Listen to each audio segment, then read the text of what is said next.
Vous savez que BFM TV, qui est quand même la chaîne d'information qui ne dort jamais, mais qui endort tout le monde. C'est vrai. Et cette chaîne BFM TV est confrontée depuis cette semaine à une sombre histoire, Ah oui, vous allez terrible. en entendre parler, Terrible. de fake news, des fake news qui auraient été diffusées par un de ses présentateurs qu'on aime tous beaucoup, qui s'appelle le Rachid Ben Barki. Très sympa en plus. Très sympa, un garçon qui présentait entre autres Faites entrer l'accusé et qui depuis cette semaine va se faire rentrer lui-même comme accusé.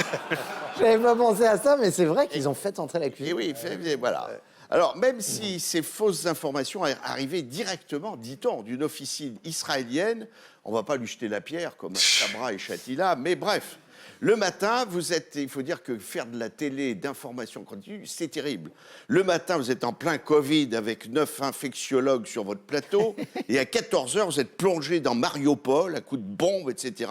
Alors, il vous faut troquer brutalement, en quelques secondes, vos 9 savants par des généraux sortis de Saint-Cyr qui n'ont pas touché un fusil depuis Marcel Bijard.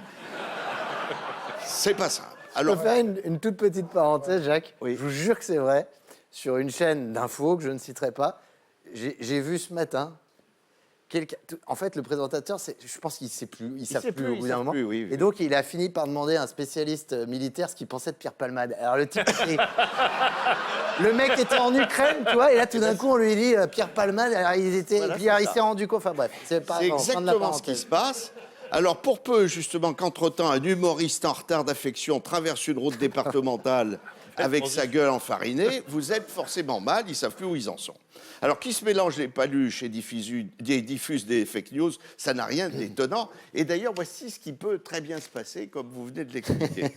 À Barmout, aujourd'hui, dans le Donbass, Pierre Palmade aurait été pris entre les lignes. D'après notre envoyé spécial, il aurait tenté d'opérer une percée à travers une poche de résistance, poche qui ne l'aurait pas empêché d'essuyer de lourdes pertes. À Moscou, les autorités du Kremlin expliquent que si de nombreux oligarques passent par les fenêtres depuis quelques semaines, c'est parce que la plupart descendraient directement des croisées. Au Conseil ergonomique et social, à Paris, la Convention citoyenne a voté à plus de 75% pour l'aide et le soutien à la fin de vie, afin qu'on puisse en finir élégamment avec le Parti socialiste. À Paris, suite à l'affaire Orpea, Emmanuel Macron, qui profiterait, paraît-il, lâchement de son immunité présidentielle, serait soupçonné d'abus de faiblesse auprès d'une personne âgée. Oh non, oh non. Arrêtez. Ah non, mais là, non, je vais sévir. À un moment donné, je vais sévir. J'en peux plus. Elle nous regarde souvent. À Bruxelles. Oui. Mais elle a des lunettes. Elle n'est pas rancunière. Elle n'est pas rancunière, on l'embrasse.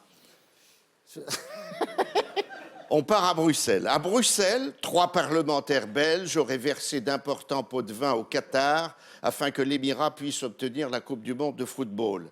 Alors que c'était l'inverse qu'il fallait faire. C'est le Qatar qui devait leur verser des pots de vin. Les parlementaires belges ont demandé des explications pour tenter de se faire rembourser. Essayons un autre pays. À Londres, le couronnement du roi Charles III pourrait carrément être annulé. Les oreilles du roi empêcheraient le passage de la couronne. Et comme dans le même temps, Harry aurait garé sa Meghan devant l'accès pompier de Buckingham, l'ensemble des tabloïds britanniques le considèrent désormais comme une pipe. C'est plus compliqué, là, il faut suivre. À Paris, on craint une collusion entre les Républicains et la Fédération française de rugby depuis qu'Éric Ciotti a demandé à Aurélien Pradier de prendre la porte. Ah oui. Oh. Ça, c'est pour les amateurs de rugby. Dans les Charentes, le syndicat national de la pantoufle tient à mettre en garde le taquineur de muqueuses et les butineurs de sphincters contre l'amalgame qui pourrait être fait entre le chemsex et la smellflex. Les deux s'enfilent, mais pas de la même façon. En France, selon les climatologues, le problème de la France est que de nombreuses circonscriptions manquent d'eau et la NUPES manque de retenue, alors qu'elle est censée faire barrage à ce qui coule de source. France toujours. Gérald Darmanin. Varmatin. Gérard Varmatin. C'est drôle, ça.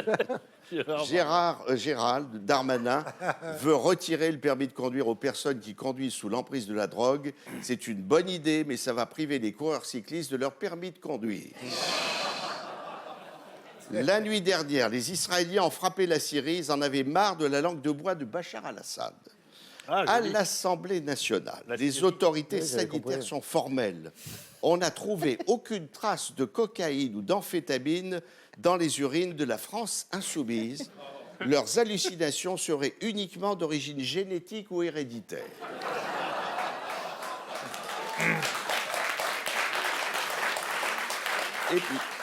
Et puis, cette dépêche venue du Quai d'Orsay, Dominique Strauss-Kahn serait de plus en plus jaloux de la Corée du Nord qui n'arrête pas de tirer.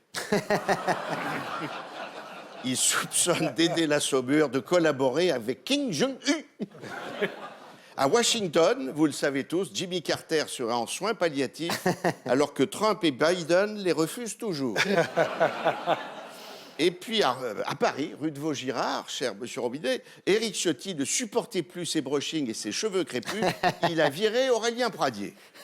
Par jalousie, évidemment. Et puis une nouvelle qui nous vient de... Ah non, ça, c'est pas la même. Qu'est-ce que j'ai? J'en ai perdu une. Où est-elle passée?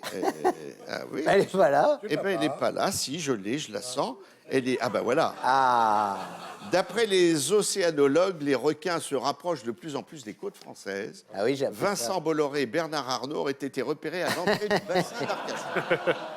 Et puis, dernière nouvelle, Anne Hidalgo, qui a de moins en moins de supporters, s'est félicitée, parce qu'elle est obligée de se féliciter. Oui, bah oui, si Oui. elle le fait pas elle-même. De, je cite un truc très difficile à dire, là, Bernard, la dédensification de Paris, qui perd chaque année 12 000 de ses habitants. Elle est contente. Ouais, elle est contente, mais elle-même semble s'être beaucoup dédentifiée depuis très longtemps. Quand elle cause, on sent que dans sa tête, il y a de plus en plus d'espace vide.